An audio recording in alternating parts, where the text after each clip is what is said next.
Olá, queridos alunos, alunas, queridos estudantes, amantes de história. Nós estamos aqui para mais um vídeo sobre história, óbvio.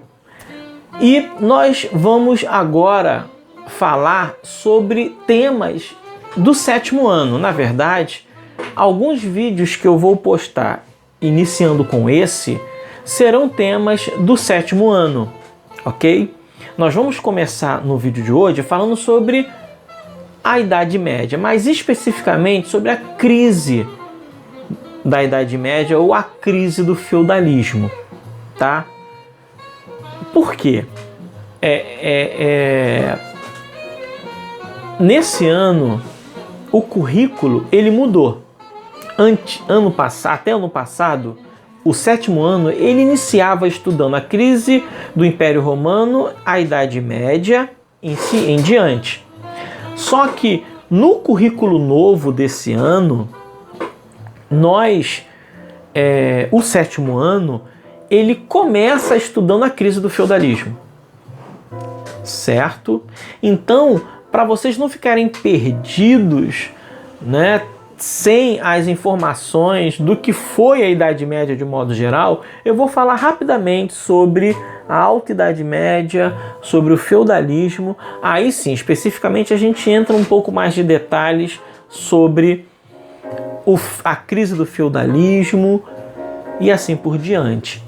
Tá? Mas na aula de hoje nós vamos até a crise do feudalismo, mas vamos falar sobre a Idade Média de um modo geral, ok? Beleza. A Idade Média vai ser aquele período histórico entre a Idade Antiga e a Idade Moderna. Começa em 476 com a queda do Império Romano e termina em 1453 com a queda de Constantinopla. Esse período, Idade Média, ele é dividido basicamente em 3 períodos. Primeiro, a Alta Idade Média, que vai do século V, a queda do Império Romano, até o século X, onde surgem as invasões vikings, certo? Ou as segundas invasões bárbaras. A Baixa Idade Média vai do século XI ao século XIII, tá? Que compreende o feudalismo, certo? Que é basicamente o feudalismo. Do século XIII ao século XV, nós vamos falar sobre a crise do feudalismo, não é? Então, hoje nós vamos falar sobre a Idade Média sendo subdividida nesses 3 temas, beleza? Ok. Vocês vão escutar barulho, mas eu estou gravando em casa, tá? Então tem obra, a esposa tá cuidando da casa. Mesmo eu estou gravando agora às 8 e pouca da manhã, né? Eu vou procurar gravar mais cedo para evitar desses ruídos. Embora, vamos lá então falar sobre Idade Média. Beleza. A queda de Roma em 453, ela vai acontecer por alguns motivos. Mas o principal que nós vamos falar agora vai ser as invasões germânicas ou as primeiras invasões bárbaras, que povos da Germânia, né, vão se dirigir para o Império Romano, invadir o Império Romano, aproveitar que ele já estava fragilizado e vão destruir o Império Romano e ocupar o território romano. Essas tribos germânicas, eles vão dividir o território de Roma entre si, tá? Mas nós não vamos falar sobre todas as tribos, vamos falar sobre uma, que foi o Reino Franco. Existiram muitos outros invasores, muitas outras tribos, professor? Sim, os ostrogodos, os visigodos, os alanos, os vândalos, mas vamos falar especificamente sobre os francos. Os francos, eles eram tribos, não uma tribo, eram várias tribos que viviam na sua origem ali no noroeste, norte da Alemanha, tá? Essas tribos, elas serão reunidas em um único povo através de um soberano franco chamado Clovis I, tá? Ele vai ser a pessoa que vai reunir todos os francos em um único reino, Clovis I, tá? E Clovis, ele vai iniciar uma dinastia, ou seja, uma família que vai controlar a coroa, a dinastia merovingia, que vai de Clovis I até Childerico III. Ué, professor, não continua? Por quê? Porque Childerico III ele vai sofrer um golpe e vai ser destronado. Vai perder a coroa. E em seu lugar vai entrar uma outra família, uma outra dinastia passa a controlar a coroa, que vai ser a dinastia dos Carolíngios, né? Carlos Martel derruba Childerico III, certo? E se torna o novo rei dos francos sobre a dinastia carolíngia. Carlos Martel toma o poder, mas ele morre. Entra o seu filho, se torna o próximo rei, que é Pepino Breve, morre. Logo depois, o filho de Pepino Breve, neto de Carlos Martel, Carlos Magno, se torna o rei dos francos. Dentro dessas duas dinastias, a Merovingia e a Carolíngia, você vai ter em cada dinastia uma pessoa de grande importância. Na dinastia Merovingia será Carlos Martel, que vai reunir as tribos francas, transformando-as em um único reino, Clovis I. E na dinastia Carolíngia você vai ter a figura de Carlos Magno, que vai transformar os francos num poderoso império. O território vai ser tão vasto, Carlos Magno vai conseguir tantos territórios por meio da guerra, que ele vai controlar basicamente toda a Europa, certo? Carlos Magno, quando ele chega no auge do seu poder, ou seja, quando ele controla toda a Europa, ele vai arranjar um problema para ele. Que problema vai ser esse? Ora, controlar um território desse sem as tecnologias de hoje é muito difícil, né? Naquela época não tinha celular, internet, WhatsApp, carro, avião, nada disso. Então, o que ele vai pensar? Ele vai desenvolver uma estratégia. O que ele vai fazer? Ele vai pegar territórios e entregar nas mãos de determinados nobres e vai falar, olha só, eu vou te dar um título de conde ou duque ou marquês e você vai administrar essa terra para mim. Essa terra não vai ser sua, vai continuar sendo minha, ou seja, de Carlos Magno. Mas esse nobre vai ter autonomia econômica de criar impostos, autonomia legislativa de criar leis e autonomia jurídica de julgar os delitos que ocorrem nessa região.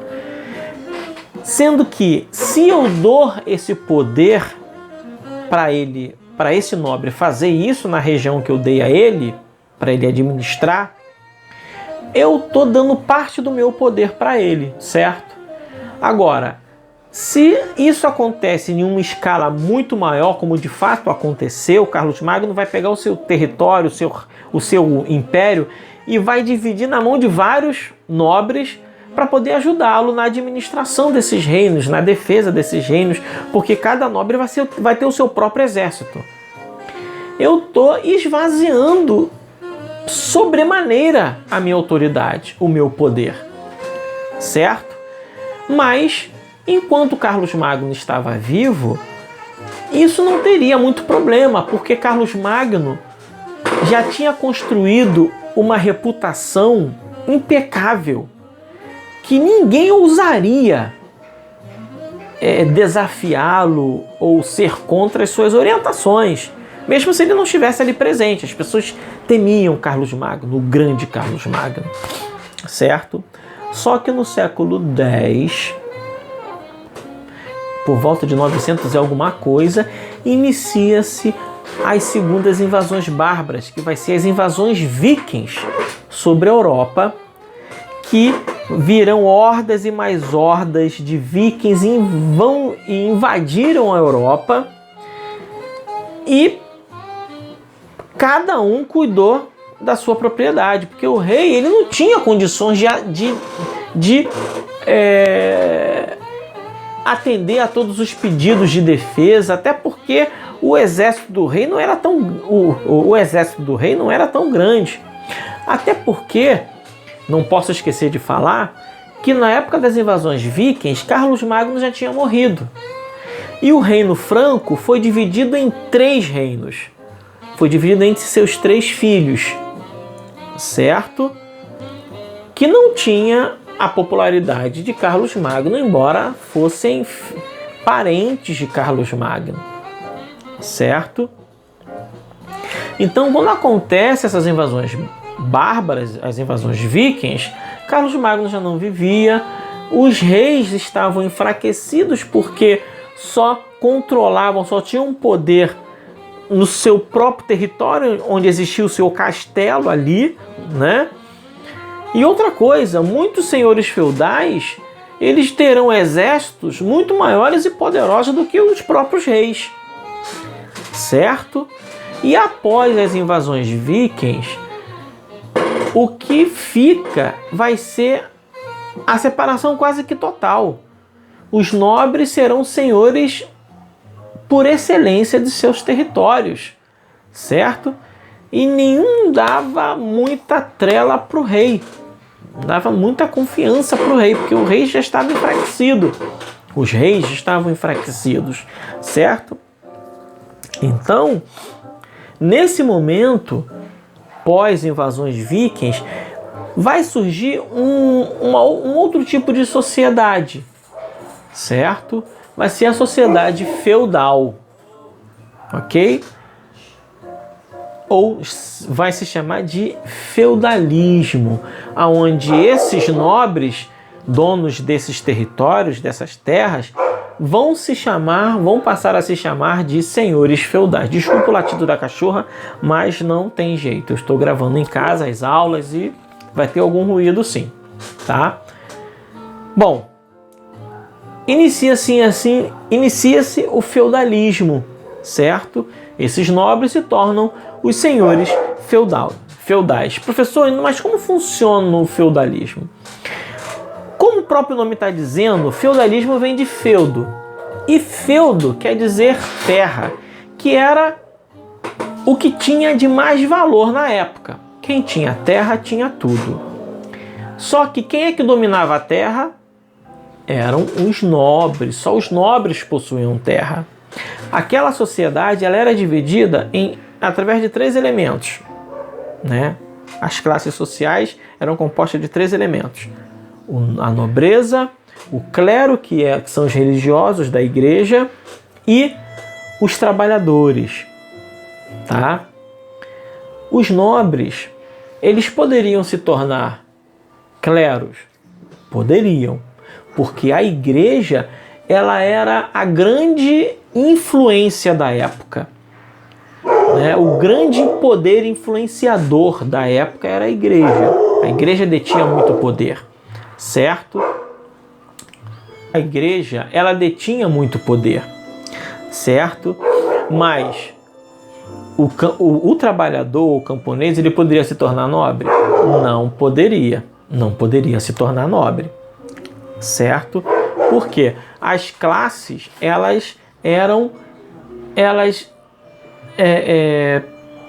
por exemplo, você não podia ascender socialmente, certo? Se você fosse camponês, ou comerciante, ou artesão, foi porque Deus quis assim. E você nunca conseguiria ser um nobre. E sendo assim, você nunca conseguiria ser um alto clero, por exemplo, né? Porque as classes eram estamentais, eram fixas, ok? O nobre poderia ser clero e o clero era nobre? Sim, mas o nobre ele chegaria a perder tudo e se tornar um camponês, um trabalhador? Não. Um trabalhador camponês poderia se tornar um nobre? Não. Certo? Então a estrutura social feudal era assim. Uma outra característica dessa sociedade era que não havia, não é que não havia comércio, existia comércio? Existia, mas era muito restrito. De modo geral, o comércio não era monetário, eu quero dizer. O comércio não acontecia como acontece hoje, na base da moeda, do dinheiro, né? Não era monetário. O comércio era na base da troca. Se eu queria alguma coisa, eu trocava com a pessoa com um produto que eu tinha, eu dava em troca pelo produto que ele tinha. Era na base da troca.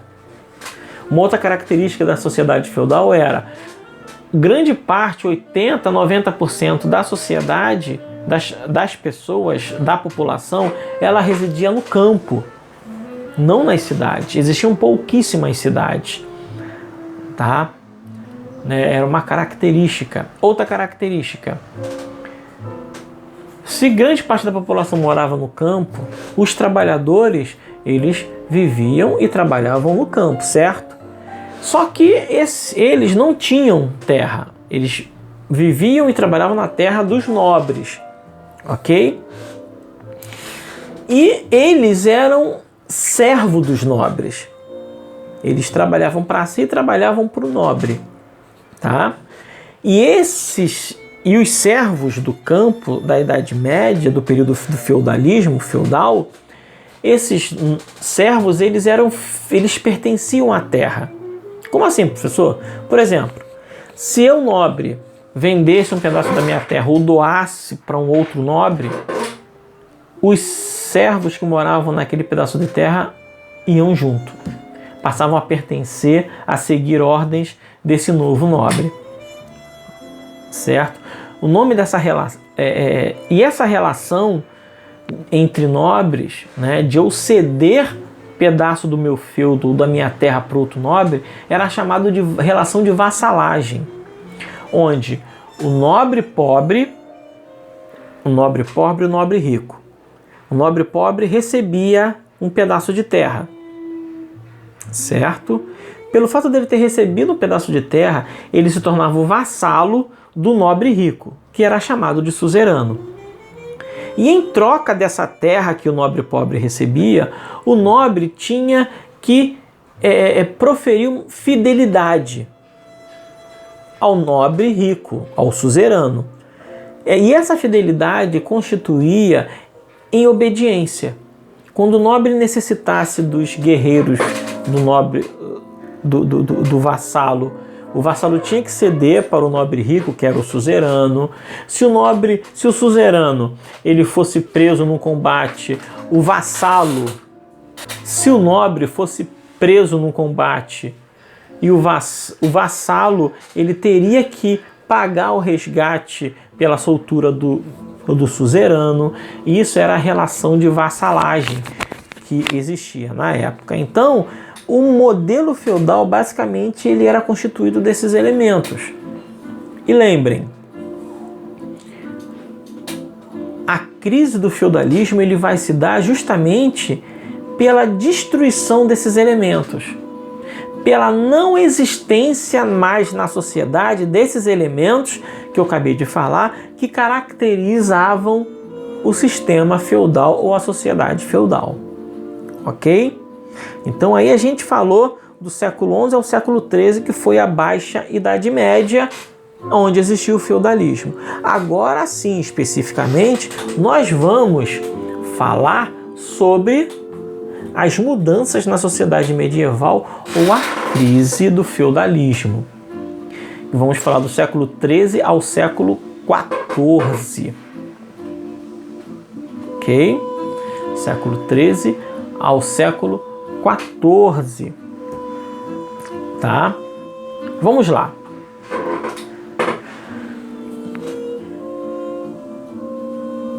No sistema feudal, né, com o passar dos tempos, a agricultura ela vai passar por um aperfeiçoamento muito grande né? Aperfeiçoamento das técnicas de plantio, aperfeiçoamento dos instrumentos que se utilizavam na agricultura, certo? Isso vai promover um aumento na produção de alimentos.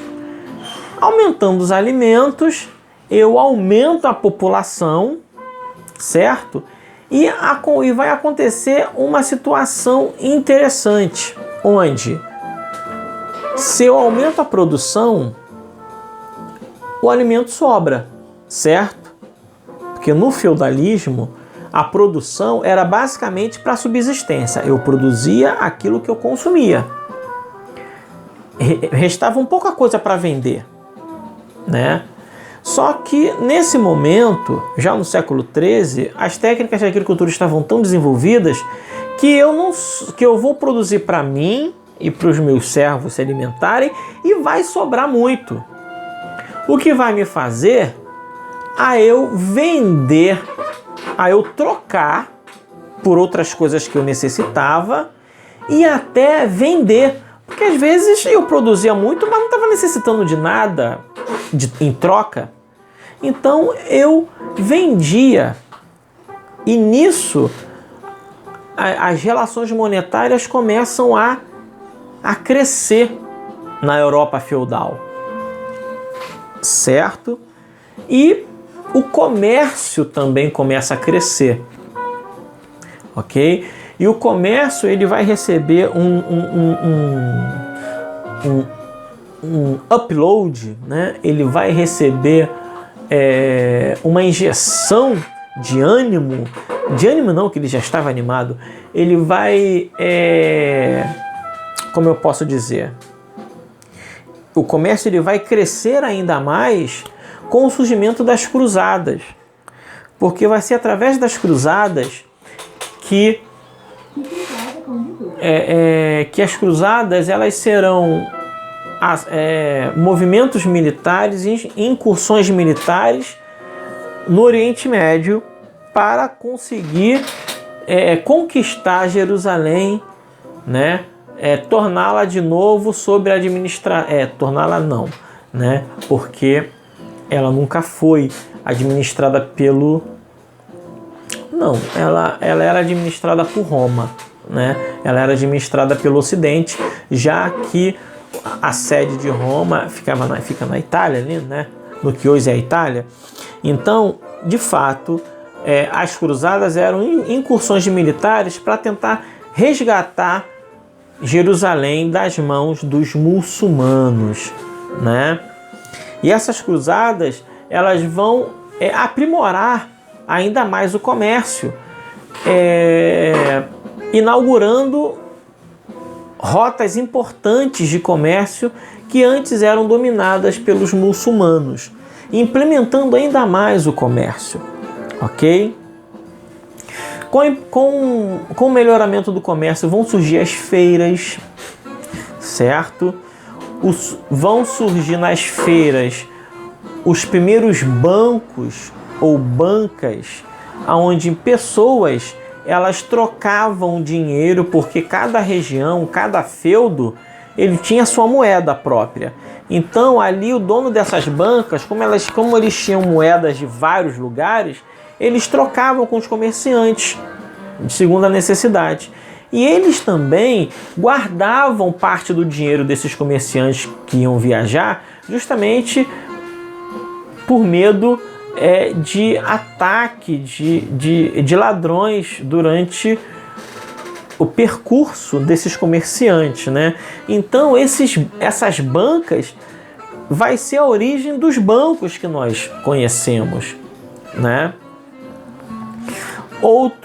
Outra situação que vai surgir também nesse momento, que vai levar à crise do feudalismo, vai ser o surgimento das cidades medievais. Porque muitas feiras vão se tornar tão grandes que elas vão se tornar permanentes, porque a feira a gente conhece. Ela existe por um tempo, geralmente sábado ou domingo, né? Quando chega no final do dia, os feirantes desmontam a feira e levam, né, para outros lugares. Mas feiras, nesse momento da Idade Média, vão se tornar tão grandes que elas vão se tornar fixas. E muitas dessas feiras se transformarão em cidades, né? Fazendo assim com que as cidades elas se multipliquem na Idade Média, certo? E muitas dessas cidades serão conhecidas por burgos, que eram cidades habitadas basicamente por comerciantes. Às vezes vocês escutam falar sobre burguês, né, que é a pessoa rica, tem por origem os burgos, né, que eram habitados por comerciantes e eram ricos, certo? E muitas dessas cidades vão surgir as corporações de ofício, ou seja, associações profissionais. Associação dos ferreiros, associação dos sapateiros, associação dos tecelões, certo? Você só podia exercer a sua profissão se você fosse associado a uma dessas associações, que se chamavam de corporações de ofício, certo? Nesse momento surgirão também as universidades, até porque os comerciantes eles vão passar a ter muita importância nesse momento, né? E o conhecimento para o comerciante é muito importante. Saber outra língua, saber fazer cálculos, ler e escrever para poder registrar os seus ganhos e perdas, certo? Então, e nesse momento, né, do século XIII e o século XIV, a gente já percebe o desmonte dos pilares do feudalismo. Ou seja, o comércio na base de troca o comércio passa agora a ser monetário também. As cidades que eram poucas passam a ser muitas, certo? As pessoas começam a migrar para as cidades, porque muitos servos, atraídos pelo esplendor e pelo desenvolvimento das cidades, vão fugir. E não só a vontade de ganhar dinheiro, né, de melhorar de vida, vai levar os servos a fugirem do campo, não. Os servos, outros motivos serão a fuga da violência, a fuga das precárias condições, né? A fuga da exploração que os senhores feudais faziam com os seus servos. E nisso você vai acontecer uma grande migração de pessoas do campo para a cidade. Olha só, elementos que caracterizavam o feudalismo deixando de existir ou passando a ter menos importância. Se a sociedade agora está se transformando numa outro tipo de sociedade. Aí entra a crise do feudalismo. Por quê? A população ela começa a crescer tanto que a capacidade produtiva ela não acompanha o desenvolvimento tecnológico da produção, não acompanha o crescimento populacional, onde acontece a fome. Não vai ter comida para tanta gente, certo? Outra coisa, em função do desmatamento, né, os senhores feudais acabando com florestas para dispor de terra para plantio, certo? Vai fazer com que